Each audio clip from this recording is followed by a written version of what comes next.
Agora sim, estamos há 3 horas falando sem beber. Você sabe que tem uma história interessante de hebraico? É. Que tinha um sujeito que ele estava estudando hebraico na época do Kremlin, ali na antiga União Soviética. E ele estava estudando hebraico, estava lendo lá o Sefer Yonah, o livro de Jonas. Jonas. E ele estava lendo em voz alta, né? Vayeri, Devar, Hashem. Na Rússia. Vashem, né? Na União Le Soviética. Yonah, Ben Namitai, Lemor, Sim, Kra, Le Nidve. Aí chegou um soldado da KGB e falou assim: o que você está fazendo, seu velho? Estou estudando hebraico. Isso é permitido pela lei. É permitido pela lei, tá certo. Mas para que um judeu velho como você quer estudar hebraico? É porque eu quero ir pro céu. E no céu fala hebraico. Ele falou: E se você for pro inferno? Não tem problema, porque o russo eu já falei. Ó, tá virando heresia agora. E já dizia o rabino Harold Kushner: se você não sabe rir de uma boa piada, desconfie da religião do sujeito.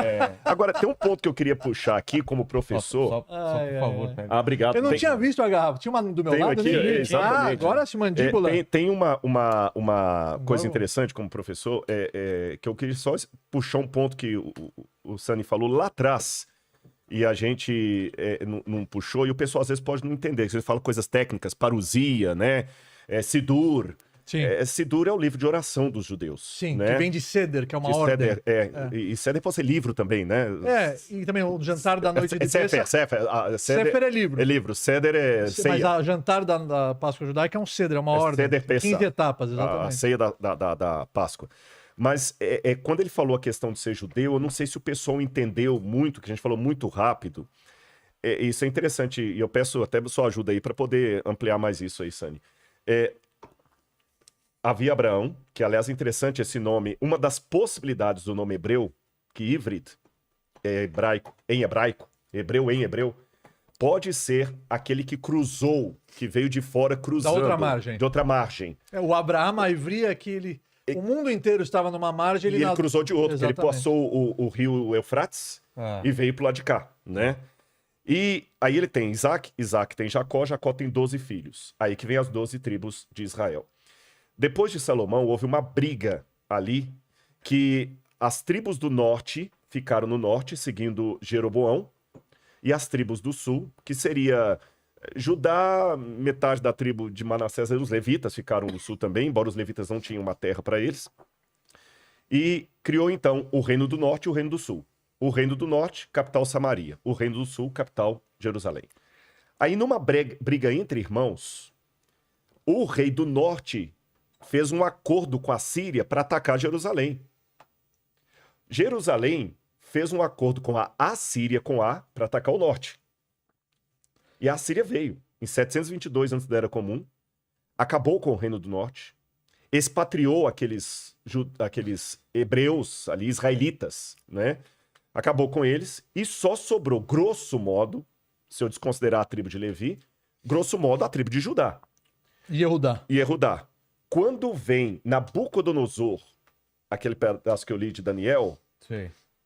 o que sobrou eram os levitas e a tribo de Judá. Foi o que sobrou. E quando eles voltam da Babilônia para reconstruir o reino, quem voltou foram os da tribo de Yehudá, ou Judá. É por isso que hoje você já não distingue mais, eu sou da tribo de Issacar, eu sou da tribo de Naftali. Todo mundo agora é judeu.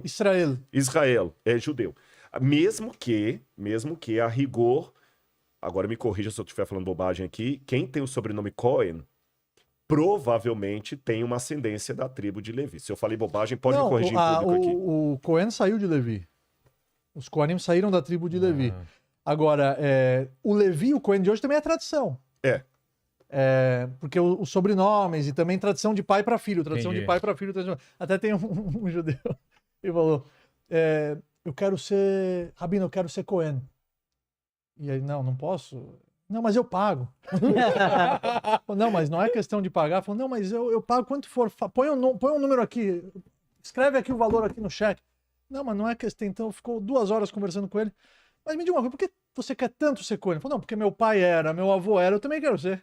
Exatamente. Pô, então você é. Exatamente. Mas é interessante o que ele falou, porque Leá ela teve 4 filhos com já fala Jacó. em português Lia. Leá, porque Jacó ele casou com Leá, casou com Rachel, e Leá ela teve 4 filhos com Jacó. E ela achava que ela ia ter só 3. Então, quando ela tem o 4º, ela fala: Apamodet Hashem. Eu vou agradecer a Hashem agora com mais força, porque ele me deu mais do que eu achava que mereceria. Então, a essência do nome Judá e Eudá é Odaá, que é gratidão. Então, a essência do povo de Israel é reconhecer, é agradecer, sendo que a gente agradece antes de comer, depois de comer. Até tem uma velhinha uma vez que me encontrou, ela falou: mas vocês são fanáticos. Come, reza. Vai dormir, reza. Vai no banheiro, reza. Aí depois reza. Fanáticos. Eu falei: não, mas não é fanatismo. Essa é a essência de Eudá, Odaá, essa é a essência do judaísmo. E justo essa é a tribo que sobrou. Interessante isso. Aliás, eu tenho uma pergunta para você, me permite? Claro. Que agora me deu uma dúvida sincera aqui. Isso aí é uma coisa interessante, um perguntar para o outro. Exatamente. Se, não quero entrar em questões políticas, do Domo da Rocha, nem nada, mas suponhamos que Israel consiga reconstruir o templo. Suponhamos, uma suposição. Como se encontrariam os levitas hoje? Se o Cohen pode ser mais uma tradição. É uma pergunta honesta mesmo. Então, um dos papéis do Mashiach vai ser esse. Eu não entendi. O Messias, pelo judaísmo, o Messias vai reconstruir o terceiro templo, vai trazer todos os judeus para a terra de Israel e vai trazer a paz mundial, entre uma série de outras coisas que o Rambam, o Maimônides, escreve no seu livro de leis. E tudo está escrito na Torá oral, no Talmud, na Gemara. E esse é uma missão para ele. Ele vai descobrir. Ele e o profeta Elias. Entendi. E Elial Hanavi. Que vai, a vinda do profeta Elial vai anteceder a vinda do Mashiach. Você entendeu a minha pergunta para ele? O que ele... Eu não entendi do Levi, da tribo de Levi. Porque é o seguinte, lembra que eu falei da tribo de Judá que sobrou, né? Só dando aquele complemento dele.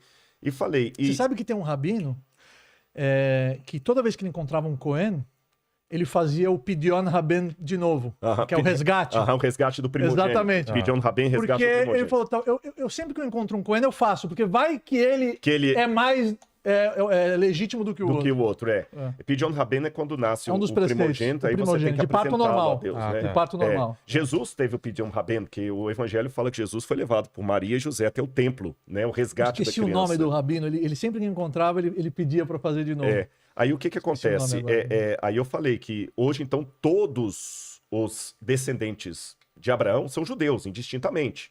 Mesmo que lá no DNA dele ele seja da tribo de Issacar, o Zebulun, ou Naftali, ele é judeu. Aí eu falei, agora, exceto talvez aqueles que têm o sobrenome Cohen, que significa... Os americanos falam Cohen, a gente fala Cohen, que em português eles chamam de... Ficou horroroso a tradução em português. Eles chamam de coatitas. Não. As tribos dos coatitas... Não, tem muito nome em português que... por exemplo, o nome Pinhas, por exemplo, em português é Finéas. Olha como é que eles mudam. Um grande amigo meu, que é grande psicólogo, e estamos escrevendo um livro junto, o Dr. Jacó Pinheiro Goldberg. Eu falei, mas que Pinheiro é esse no seu nome? Ele falou, não, meu nome era Jacob Pinhas. Gold. Quando eu vim aqui, eles, na hora no cartório, virou Pinhas não, é Pinheiro. E muitos já mudaram no passado. Por exemplo, o Cohen, nem sempre uma pessoa que é Cohen é da tribo. Porque os judeus, assim, eles foram muito perseguidos durante muito tempo. Foi a Inquisição, você sabe disso. Também, para não pensar que eu estou detonando a Igreja Católica aqui, Lutero também era um antissemita. Lutero, quando eu fui em Wittenberg lá, tinha um porco de todo tamanho na igreja luterana lá, porque Lutero não aceitava os judeus. E o que acontece? E muitos judeus, para se refugiar... Onde você foi? Não. Em Wittenberg, na Alemanha. Você foi? Fui, eu estive lá em Wittenberg. Eu vi o porquinho lá, né? E o que acontece? E para quem não sabe, em casa, Wittenberg foi onde nasceu a Reforma Protestante, quando em 1517 Martim Lutero fixa as 95 teses ali contra as indulgências, aquela coisa toda. Aí, e depois disso é bom você falar da cruz, senão eu tô falando sozinho aqui. Aí, eu tenho uma pergunta para você. Muitos judeus, para se refugiar, alguns se tornaram cristãos novos. Sim, na Inquisição. 1492. 1492, que foi... a Inquisição começa na Espanha. Fernando de Aragão e Isabel. E muitos judeus, para se esconder, eles ocultavam o sobrenome de família. Então, vou dar um exemplo para você. Verdade. A última letra do alfabeto hebraico é Tav. E Ter é Aretz. Então, muitos, quando não queriam se identificar como judeus, falaram, eu sou Tav Aretz, da terra distante. E Tav Aretz virou Tavares. Tavares.